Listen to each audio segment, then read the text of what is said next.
Hi,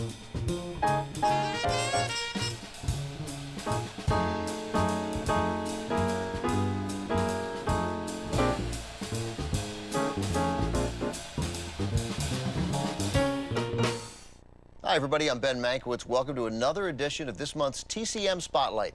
Every Tuesday night all month, I've been joined by author and film historian Mark Harris, whose book, Five Came Back, inspired our selection of movies. Every night, we've featured the films of one of the 5 directors in the book. Mark, thanks for being here. Thanks for having me. This is our final night, and George Stevens is our final director. Up next, a comedy Stevens made just prior to joining the service.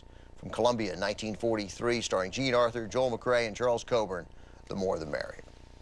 So Stevens didn't go right away. He followed Capra, and this was, as I just said, the final film he made. And it's sort of a war film. It doesn't have the feel of a war film, but it certainly has war themes.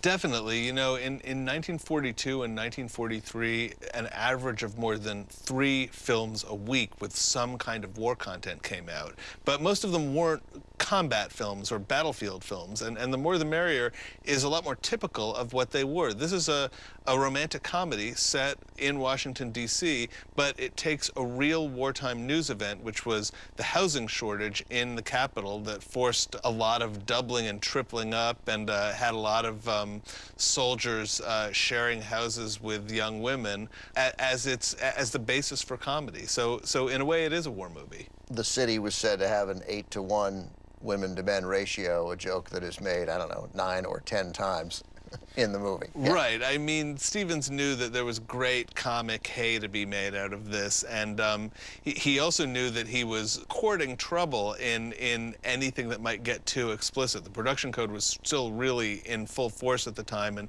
they were worried about men and women sharing the same bathroom, or about 2 beds being pressed up against each other with only a sheet separating them. There were all kinds of do's and don'ts that they got warned about. You know, for people who haven't seen this movie, it's an overused word at this network, but it is delightful, this movie. And you'll be amazed that the production code office would have had any concern whatsoever about this movie, but the Breen office really did. Right, and the ironic thing is that as concerned as they were, they missed the one scene which turns out to be the sexiest scene in the entire movie, which we won't spoil, but it's the scene where Joel McCrea walks Jean Arthur home, and Frank Capra later said he thought the sexiest scene he had ever seen in a movie.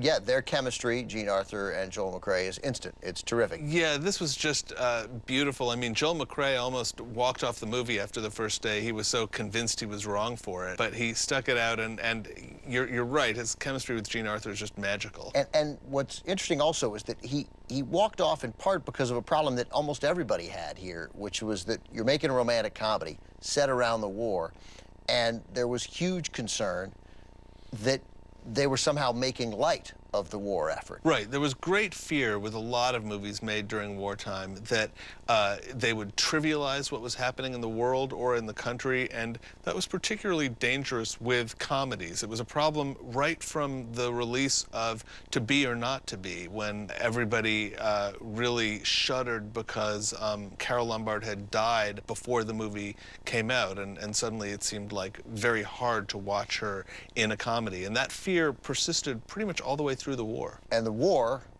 oddly enough, was what gave him an opportunity to be the more serious director that he thought he could be. Yeah, Stevens was really known as a wonderful women's director, a wonderful director of light comedy movies, not just like More the Merrier, but Woman of the Year and Swing Time. He was always pushing before the war to get to tackle more serious material, and except for Gunga Din, when he did tackle it, it wasn't usually that successful. That all changed after the war when he kind of reinvented himself as a director of very, very serious dramas. And after the war, he never made a movie like The More the Merrier again. No, it's almost like watching the career of 2 completely different, very good directors. One, the George Stevens before the war, and one right after. All right, Mark, thanks very much.